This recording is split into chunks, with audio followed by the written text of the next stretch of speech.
For the second time in just 6 months, tension is mounting as businesses and charities brace for disruption.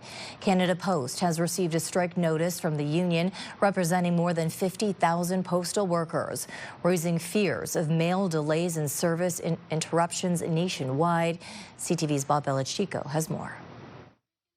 We just really hope they can come to an agreement and they get what they're looking for. 55,000 Canada Post workers, including over 500 in the Windsor area, are ready to strike by week's end for the second time since before the Christmas holidays. We're hopeful that they'll get back to the table this week and we can get a fair collective agreement that we can ratify. Tish Glenn, president of the Canadian Union of Postal Workers, Local 630, says issues such as living wages and safe working conditions that were at the heart of a 32-day pause in service in November and December of last year are still the focus. You know, we don't want that for our workers. We do not want that for the public.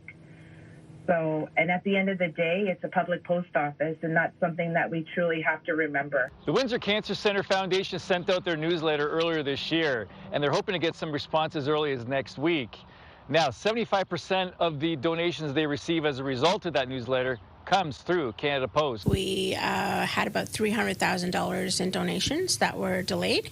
Rakshini Panaya Gulan, executive director of the Downtown Mission, says plans and scheduling were disrupted.